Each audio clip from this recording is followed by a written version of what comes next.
나는 올해로 67이 됐어요.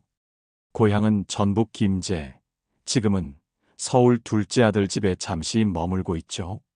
남편은 몇 해 전 하늘로 갔고, 이제 제겐 자식들이 전부예요. 첫째는 외국에 있고, 둘째는 결혼해서 서울에 살아요. 손주가 태어났다는 소식 듣고 곧장 김제서 짐 싸들고 올라왔죠. 며느리도 착하고 인사성 밝고 처음엔 참 좋았어요. 어머님, 몸은 괜찮으세요? 하며 약도 챙겨주고 생신도 잘 챙겼죠. 그런데 사람 마음이라는 게 그렇게 한결같기 어렵나 봐요. 손주가 100일을 넘기면서 조금씩 며느리 얼굴이 굳어가더라고요. 어머님 괜찮으세요? 대신 어머님 굳이 안 하셔도 돼요. 이런 말들이 많아졌죠. 처음엔 제가 뭔가 실수했나, 반찬 간이 너무 샜나 고민도 했어요. 근데 어느 날 아침, 그날이었어요. 반찬 몇 가지 싸들고 아침 일찍 도착했죠. 근데 현관문 앞에서 며느리가 그랬어요. 어머님, 이제 그만 오시면 좋겠어요. 그 말 듣고 난 얼어붙은 듯 서 있었어요. 무슨 잘못을 했는지 물어보려다 그냥 조용히 뒤돌아섰어요. 그날 서울 하늘은 참 높고 푸르렀는데 내 마음엔 먹구름만 잔뜩 끼었죠. 그때까진 몰랐어요. 그 말이 내 마음을 얼마나 무너뜨릴지, 그 한마디가 내 삶의 방향을 어떻게 바꿔놓을지. 집으로 돌아오는 길, 지하철 안에서 계속 생각했어요. 내가 뭘 그렇게 잘못했나? 그저 도와주고 싶었던 건데. 며느리는 직장 복직을 앞두고 있었고, 아이 돌보는 건 내 몫이라 여겼어요. 아들 녀석은 말없이 눈치만 보더니, 엄마, 너무 힘들면 그냥 내려가 계세요 하더군요. 힘들면이라는 그 말. 그 말이 꼭 내가 버틸 수 없어서 떠나는 사람처럼 들렸습니다. 내가 원한 것도 아닌데. 며느리는 정리정돈에 예민한 편이었어요. 냉장고 반찬 칸을 바꿨다고, 식탁 물티슈가 떨어졌다고 작은 말투에서 불편함이 묻어나왔습니다. 어머님, 그런 건 저희 방식대로 할게요. 그 한마디가 꽤 오래 마음에 남았어요. 나도 며느리였던 시절이 있었는데 그땐 그냥 참고 넘겼죠. 요즘 며느리들은 좀 다르더라고요. 좋게 말하면 솔직하고 다르게 말하면 조금 냉정해요. 내가 만든 반찬을 아이가 먹는 모습 보면 그걸로 충분했는데 며느리는 자꾸 선을 긋고 있었어요. 어머님, 주방은 그냥 제가 할게요. 아이 먹을 건 제가 챙겨요. 쉬시라고 했잖아요. 그 말들 사이에서 나는 자꾸 작아졌습니다. 방 한쪽에 앉아 손바느질 하다가 문득문득 울컥할 때가 많았어요. 아들은 내 눈치를 받고 며느리는 날 피하는 것 같았죠. 같은 집에 있으면서 이방인처럼 느껴졌어요. 하루는 아들한테 조심스레 말했어요. 나 내려갈까? 그 말에 아들이 잠깐 눈을 피하며 말했죠. 그러는 게 좋을 것 같아요, 엄마. 그제서야 확실히 알았어요. 나는 이제 이 집에서 환영받는 존재가 아니라는 걸. 다음 날 아침 짐을 쌌습니다. 멀리 김제로 가는 버스표를 끊고 택시에 짐을 실었어요. 며느리는 끝까지 말이 없었어요. 그 조용한 무표정이 오히려 더 많은 말을 건네더군요. 마지막 인사도 없이 현관문을 나서며 나는 속으로 중얼거렸습니다. 그래, 나갈게. 내가 편하길 바랐으니 이게 답이겠지. 김제에 도착한 날 하늘이 낮게 내려앉은 듯 흐렸어요. 오랜만에 보는 내 집, 텅 빈 마당, 낡은 대문, 그리고 싸늘한 공기까지 모든 게 낯설게 느껴졌습니다. 그래도 여기가 내 자리니까 스스로 다독이며 문을 열었죠. 먼지 냄새가 묻은 방 안에 가만히 앉아 있자니 그동안 바쁘게 움직이던 서울살이가 꿈처럼 느껴졌습니다. 며느리의 말 한마디가 계속 머릿속을 맴돌았어요. 이제 그만 오시면 좋겠어요. 그 말이 너무 뚜렷하게 남아 밥을 먹다가도 밤에 불 끄고 누워서도 자꾸 되새김질하게 됐죠. 처음엔 며느리가 밉기도 했어요. 내 진심을 몰라주고 내 존재를 짐처럼 여겼던 그 마음이 너무 서운했거든요. 근데 시간이 지나면서 그 밉던 감정도 옅어졌어요. 밉다기보단 슬프더군요. 그렇게 밖에 말할 수밖에 없었던 며느리의 마음도 어쩌면 외로웠을 거라 생각했어요. 내가 너무 자주 간섭했나, 사소한 것까지 참견했나, 돌이켜보니 나도 내 자리를 잘 몰랐던 것 같았어요. 며느리는 육아에 지쳐 있었고 나는 내 방식만 고집했던 거죠. 손주가 예쁘다는 마음으로 시작했는데 그게 짐이 될 줄은 몰랐습니다. 며느리에게도 나에게도 서로를 이해할 시간이 부족했던 건 아닐까. 이런저런 생각을 하다 보면 마음이 점점 구겨져요. 나 스스로도 혼란스럽고 그래서 전보다 말수가 줄었습니다. 마을 사람들은 어르신, 서울서 오래 계셨죠? 하며 웃지만 나는 그 웃음에도 선뜻 웃지 못해요. 밤이 되면 빈 방에서 휴대폰을 바라보다가 아들 번호를 누를까 말까 수십 번 망설이다. 결국 그냥 화면을 꺼요. 그 집의 초인종 소리, 손주의 웃음소리, 며느리의 표정, 모든 게 자꾸 떠오릅니다. 엄마는 괜찮아요. 아들에게 그렇게 말했지만 사실은 하나도 괜찮지 않았어요. 며느리 집을 떠난 지 2달쯤 됐을 무렵 마음 한켠이 점점 텅 비어갔어요. 그리움이 밀려오기 시작했죠. 손주가 기는 모습, 옹알이 하던 소리, 그 모든 게 그리웠습니다. 내가 너무 들이댔나 보다. 스스로 그렇게 정리하려고 했지만 쉽지 않았어요. 전화 한 통, 문자 하나. 그 집에서는 오지 않았습니다. 아들도 며느리도 나를 완전히 지운 듯 조용했어요. 그 침묵이 오히려 더 고통스러웠어요. 가끔은 내가 사라져도 모를까 싶을 정도로 그렇게 존재감이 사라진 것 같았습니다. 그때부터는 조금씩 나를 위한 삶을 다시 생각하게 됐습니다. 왜 나는 항상 누군가를 위해 살아왔지? 결혼하고부터 지금까지 남편, 자식, 손주. 정작 나 자신은 어디 있었는지 생각해 봤어요. 마당 한쪽 텃밭을 일구고 오래된 미싱을 꺼내보기도 했습니다. 예전엔 바빠서 못했던 것들. 천천히 하나씩 시작했어요. 마을회관에서 운영하는 노인문화강좌에도 나가보기로 했습니다. 처음엔 어색했지만 서서히 익숙해졌습니다. 나 같은 사람도 많더라고요. 며느리와 갈등이 있었어요? 어느 날 같은 반 할머니가 물었어요. 눈물이 나올 뻔했지만 웃으며 고개만 끄덕였습니다. 그리고 그날 밤 나는 다이어리 한쪽에 처음으로 이렇게 적었어요. 나는 이제 내가 먼저 나를 위할 거야. 그건 다짐이었습니다. 미움이 아닌 이해로 내 삶을 다시 써보겠다는. 며느리를 원망하느라 내 남은 인생을 다 쓸 순 없었어요. 어차피 흘러가는 시간이면 조금이라도 웃으면서 보내고 싶었습니다. 그래서 결심했어요. 아들, 며느리, 손주. 그리워도 내가 먼저 연락하지 않겠다고. 그 집 문은 내가 아닌 그들이 다시 열어줄 때까지 기다리자고 말이죠. 계절이 바뀌고 마당에는 봉숭아가 피었어요. 혼자서 손톱에 물을 들이는데 문득 손주 작은 손이 떠올랐어요. 그의 손톱에도 봉숭아 물 한 번 들여줬으면 좋았겠다. 그런 생각이 들었죠.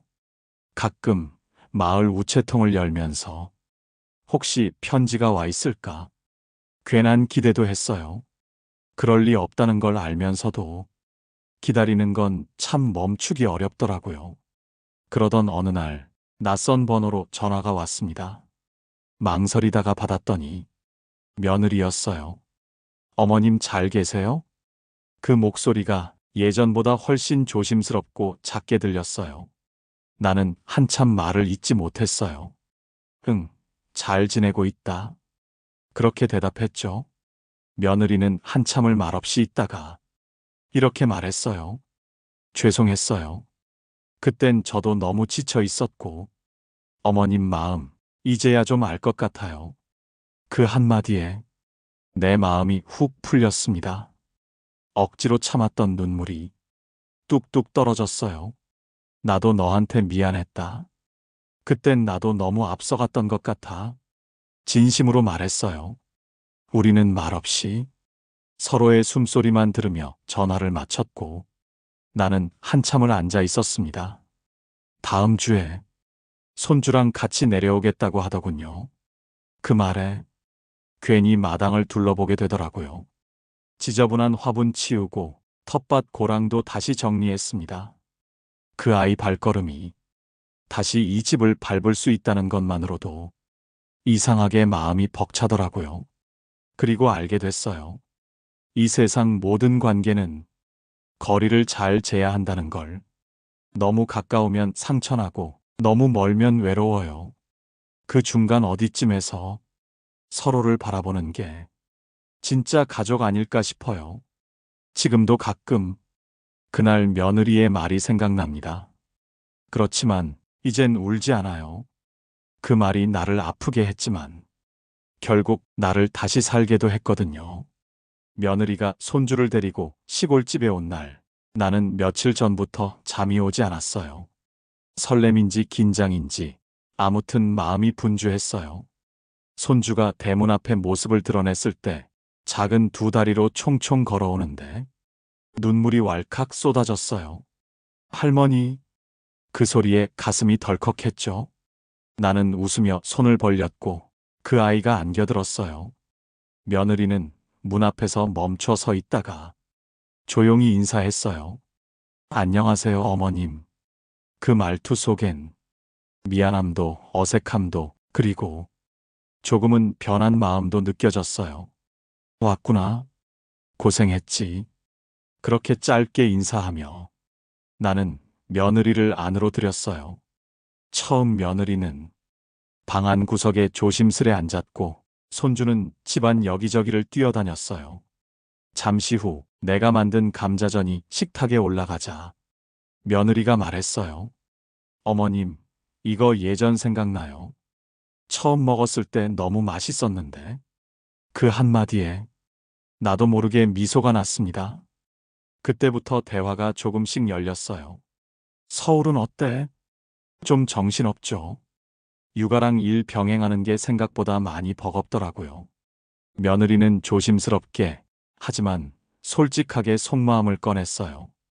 그날 처음으로 우리가 진짜 가족처럼 이야기를 나눈 느낌이었어요.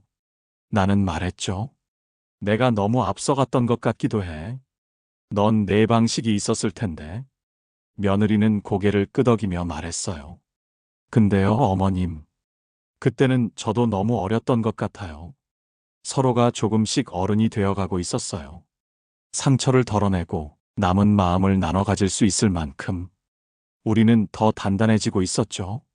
손주는 감자전을 먹다 손가락에 묻힌 전을 내 입에 넣어주며 웃었어요. 할머니, 이거 맛있어. 그 말 한마디에 모든 게 용서되고 모든 게 회복됐어요. 내 삶의 봄은 그 아이 발자국 소리와 함께 다시 시작됐습니다.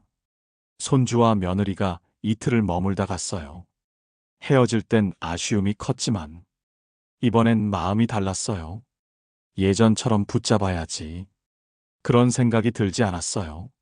조금 거리를 두어야 서로 더 따뜻할 수 있다는 걸 알게 됐거든요. 다음엔 감자탕 끓여줄게. 내가 웃으며 말하자. 며느리는 밝게 웃었어요. 진짜요? 꼭 올게요. 그 말만으로도 충분했어요. 그 짧은 약속이 내 하루하루를 살아가게 하는 힘이 됐어요. 서울로 돌아간 며느리는 그 후로 종종 문자를 보냈어요. 어머님, 요즘 김장철인데 괜찮으세요? 손주는 감자전 또 먹고 싶대요. 그 짧은 문자 속에서 서로를 향한 마음이 조금씩 자랐습니다. 나도 답장을 보냈어요. 너도 감기 조심하고 일 무리하지 말고. 가끔은 며느리가 손주 사진도 보내줬어요. 목욕하고 난 뒤 수건에 둘둘 감긴 모습, 유치원 소풍 가기 전 가방 메고 웃는 얼굴, 그 사진을 보며 나는 마당 평상에 앉아 혼잣말을 해요. 아이고 많이 컸네, 우리 손주. 그리움은 여전하지만 이젠 그리움 속에서 웃을 수 있어요. 예전처럼 가깝진 않지만 그보다 더 깊어진 관계라고 생각해요. 시어머니와 며느리, 참 어려운 사이죠. 하지만 서로 조금씩 이해하려고 하면 이렇게 다시 만날 수 있다는 걸 나는 몸소 겪었어요. 나를 필요로 하지 않아도, 내가 있어도 불편해하지 않아도 그저 있는 그대로의 나를 받아들여주는 가족. 그게 진짜 가까움이 아닐까 싶어요. 이젠 내 삶의 중심을 누구에게 기대지 않아요. 누구를 위해 희생만 하지도 않아요. 하지만 마음의 문은 늘 조금 열어놓을 겁니다. 다시 누가 들어올지 모르니까요. 그게 인생이잖아요. 며느리와의 관계가 조금씩 회복되면서 나도 마음의 여유가 생겼어요. 그전엔 문을 닫은 채 살았거든요. 누가 들어올까봐 두려워서, 또 혹시 나갈까봐 겁나서. 그런데 알겠더라고요. 마음의 문은 닫는 게 아니라 살살 열어두는 게 맞다는 걸. 그걸 제일 먼저 알려준 사람이 며느리였어요. 서울서 온 그 후로 며느리는 분기마다 한 번씩은 꼭 손주 데리고 왔어요. 어머님, 이젠 엄마처럼 느껴져요. 며칠 전 통화에서 그 말이 툭 튀어나왔을 땐 숨이 턱 막혔어요. 그래, 엄마처럼 대해줘서 고맙다. 나는 짧게 대답했지만 속으론 참 많은 말이 오갔어요. 그동안 섭섭했던 마음도, 나만 외롭다고 여겼던 생각도 모두 조금씩 정리됐어요. 며느리도 그 나름의 외로움과 책임 속에 나와 같은 무게를 안고 있었던 거죠. 사람 사이엔 각자 짊어진 짐이 다르지만 무게는 비슷하다는 걸 나는 이제서야 알게 됐어요. 요즘은 동네에 나가면 사람들한테 먼저 인사도 해요. 전엔 집에만 틀어박혀 있었는데 이젠 웃으며 말도 건넵니다. 할머니, 요즘 얼굴 좋아지셨어요. 그 말 들으면 괜히 기분이 좋아요. 며느리와 조금 멀어졌던 그 시간 덕분에 나는 스스로를 들여다보는 법을 배웠고, 그 덕분에 다시 사랑할 수 있게 됐어요. 사람이 가장 단단해지는 때는 외로움을 이겨낸 순간이더라고요. 나는 그 시간을 지나왔고, 이제는 누구든 내 마음 속으로 들어올 수 있는 문을 살짝 열어두고 있어요. 바람이 좀 스쳐도 괜찮아요. 그 바람 덕분에 햇살도 따라 들어오니까요. 손주가 어느덧 7살이 됐어요. 이젠 휴대폰으로도 간단한 영상통화는 할 줄 알아요. 할머니 감자전 언제 해줄 거예요? 그 말 들으면 나는 또 장을 봐야 할 것 같은 기분이 들어요. 며느리도 예전보다 훨씬 부드러워졌어요. 서로 눈치 보던 날들은 이젠 기억 저편으로 밀려났죠. 어머님, 저도 아이 키워보니까 그때 어머님 마음이 이해돼요. 며칠 전 그 말이 참 오래 남더라고요. 우리 사이엔 아직 완벽한 이해나 교감은 아닐 수도 있어요. 하지만 이제는 그 틈을 인정하고 기다릴 줄 알게 됐어요. 예전엔 사소한 말 한마디에 마음이 흔들렸는데 지금은 그 말 뒤에 담긴 마음을 먼저 보려 해요. 나는 요즘 하루를 마무리할 때마다 손주에게 쓸 편지를 써요. 지금은 읽지 못할지라도 언젠가 크면 읽어주려고요. 너의 웃음은 할머니한텐 삶을 다시 시작하게 해줬단다. 그리움은 더 이상 아픔이 아니에요. 이제는 편지가 되어 내 마음을 천천히 데워주고 있어요. 며느리도 알고 있어요. 그 편지들 언젠가 손주 손에 쥐어줄 거란 걸. 그래서 가끔 어머님, 손주는 할머니 이야기 자주 들어요. 할머니는 나중에 하늘에 올라가도 계속 옆에 있을 거래요. 그런 말도 해줘요. 나는 웃으면서 말하죠. 그럼 감자전 냄새로 찾아올 거야. 그 말에 며느리도 웃고 손주도 까르르 웃어요.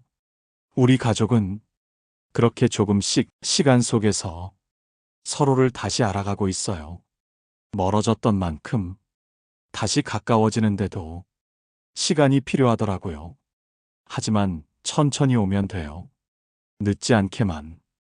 가끔 그날 며느리에게 들었던 말이 문득 떠오르긴 해요. 어머님, 이제 그만 오셨으면 좋겠어요. 그때는 참 아프게 들렸는데, 이젠 좀 다르게 느껴져요. 그만 오라는 건 당신이 싫다는 말이 아니었어요. 지금은 우리도 힘들다는 그들만의 SOS였다는 걸 이제는 이해할 수 있어요. 며느리도 엄마가 처음이었고, 나도 시어머니로서 다정함과 거리를 배우는 중이었죠. 그렇게 우리는 처음으로 진짜 가족이 되는 법을 배웠던 거예요. 이젠 며느리와도 가벼운 농담을 나눌 만큼 편해졌어요. 어머님, 이번 설엔 저희가 내려갈게요. 김제 음식 다 그립다네요. 나는 그 말에 정말 많이 웃었어요. 그 옛날 쫓겨나듯 나왔던 서울집에서 이제는 초대받아 웃는 날이 올 줄이야. 세월은 참 묘하죠. 상처를 품고 흐르지만 결국 흘러 그 자리에 꽃을 피우게 하거든요. 손주가 그림 일기를 보이며 말했어요. 오늘은 할머니 집에서 놀아서 행복했어요. 그 문장 하나에 나는 마음 깊이 울컥했어요. 행복이란 게 거창한 줄만 알았어요.